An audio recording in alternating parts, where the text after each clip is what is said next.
Hey everyone, today we're going to learn how to continuously animate something and to have it continue to rotate over and over inside of Storyline with a simple JavaScript snippet. So let's go ahead and get started. My name is Jeff Batt. If you haven't checked out my website already, go ahead and check out my website at learningdojo.ninja. Here you can check out all previous blog posts. You can also download free templates, and then you can also get full courses. So go ahead and check those out. All right, so I'm going to show you how to do something using what's called GreenSock. Now you can actually get GreenSock by going to GSAP.com. And in fact, I think they've kind of dropped the GreenSock name and it's just called GSAP. But this framework is an animation framework that is actually already included inside of Articulate Storyline. I have several videos on how to get started with it that you can check it out and you could start to animate. And you can also check out other videos on JavaScript and Storyline as well. But today specifically, I'm focused on how to continuously rotate something. And you can see right here, even on their animation on GSAP, you can see how it continues to rotate.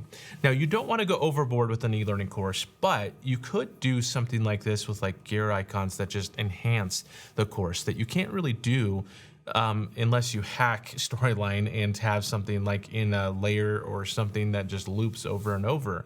So just by adding this little JavaScript snippet allows us to do something that just continuously loops over and over or animates.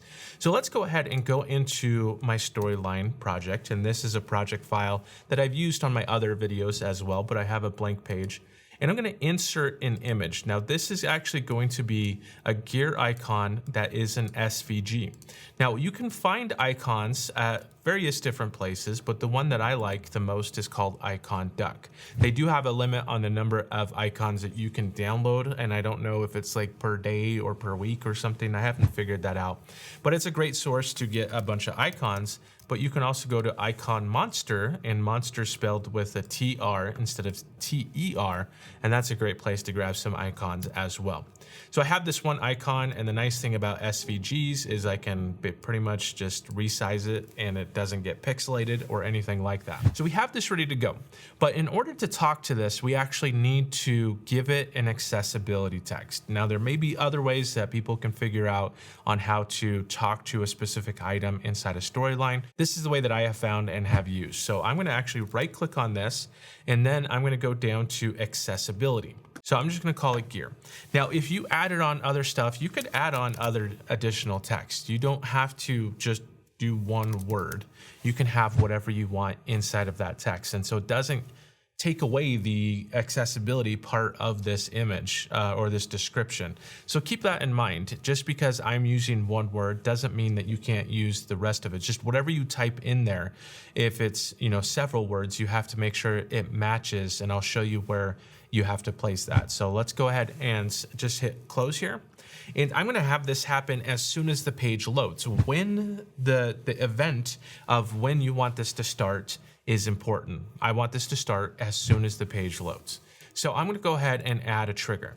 Now, this is going to be a JavaScript trigger. The last trigger I added was a JavaScript trigger, so it's already pulled up for me. Now, I'm not going to do this when the user clicks, but I'm going to have this when the page loads. So let's just go down to timeline starts. And this actually is doing when the timeline starts on this vector.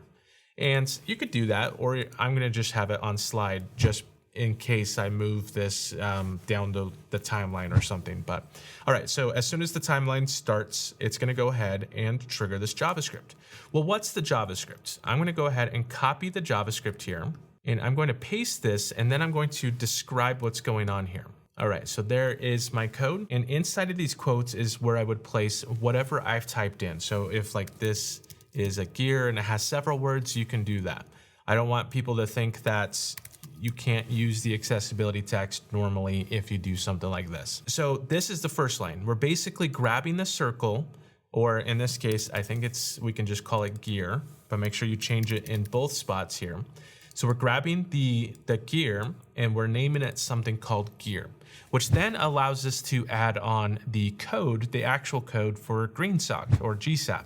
And that is this line of code right here. But basically what we're doing is we're saying, hey, GSAP, which is already included. We're talking to that library. Then we're saying we're going to animate to. What are we going to animate? This is the first one in parentheses that we need to provide, and then a colon, and then we have curly brackets, and we provide the properties that we're going to animate, which in this case, we want to rotate 360 degrees. We want to do a full circle here. So I'm going to go ahead and click OK. There's other things that I'm going to need to do in order for this to animate over and over and over, but that's the first step here. So let's just make sure the code is there. Yep, I'm going to click OK here. Now, in order to see this, because Storyline's preview is not a browser, in order to see this and to see JavaScript in action, we need to publish it into a browser. Because Storyline's preview is not a browser, it's just kind of its own thing. That's why we need to publish it out to a browser. I'm publishing to the web, and then I can just click on View Project. Now I have to jump down here and notice how I just barely caught it, because the page loads actually, the trigger will happen well before the actual content is visible. So I could add a delay if I wanted to inside of my properties. If I come into Storyline and come in here and add an additional property, I could say delay and then give it something like 1, and it would have like a 1 second delay, or 0.5, and it would have like a half a second delay. But because I want this to continue to rotate, I don't necessarily need to do that. But what I do need to do is add on some code that will have it rotate over and over and over. And the code for that is actually called repeat. So I'm going to say repeat, make sure you have the comma here, and repeat colon. And you could do this like, I want to repeat twice. I want to repeat it 3 times. But to do it over and over and over, you just add a -1. A -1 tells GreenSock that this is going to just keep repeating. It's just going to go over and over and over. Because you can't really repeat a negative. And so that's just kind of the shortcut to do it. All right, so I'm going to click OK. I'm going to save this, and then I'm going to publish this out, and let's see what happens here. So let's hit publish, publish to web again, hit publish, and let's see what's happened. All right, so let's click on View Project here, and I'm going to go into my gear icon, and notice how it starts to animate over and over and over. That's a little too fast for me, so I'm going to actually go in, and I'm going to add on one additional thing here. I'm going to close that out, come into Storyline, and I'm going to say comma, and then I'm going to say duration. So we can adjust the animations, get very specific with the animations. This is one of the reasons why I like GSAP or GreenSock, is because I can get very specific that I can't with Storyline, or these are things that I can't do with Storyline. So I'm going to say duration, and let's do 3 seconds. We're going to slow this down a little bit. Now let's go ahead and click on publish here. Publish this out one more time here. And then I'm going to click on View Project and go down to the gear icon. Now notice how it starts to animate, but then it starts to slow down a little bit. So we have to, every time we add on a different attribute, we're basically adding on additional content, or sorry, additional functionality basically. But then we may, now it may present ourselves with like, oh, now it's doing something I don't quite like. It's starting to slow down towards the end. I just want to have it continuous. Coming into GreenSock, I don't have this code prepared, but if you go into the resources right here, and then you go into easing over here, and if you want to just get started, you can go into your first animation here. But easing will actually tell me the code that I need right here.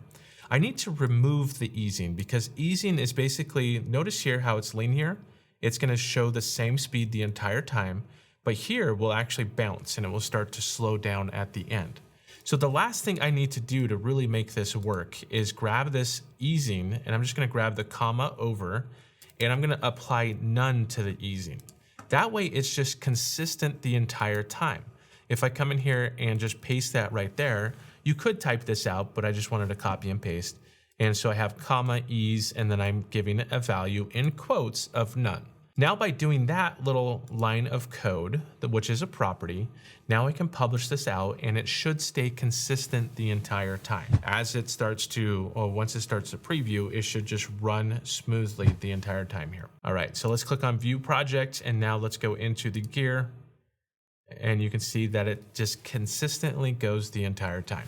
Now there's a little bump on it, and the reason why you're seeing that is because, and that's not really something that I've figured out how to control. If I were to add like a shape, it would be like better if I did something like a square. But for some reason, Storyline adds like the center point. Even though this is a square, it's not 100% perfect. Like there's more spacing over here. So it has something more to do with the SVG than it does with this, the Storyline code. Now the SVG, I can open that up inside of Illustrator. I can remove all that padding and that spacing.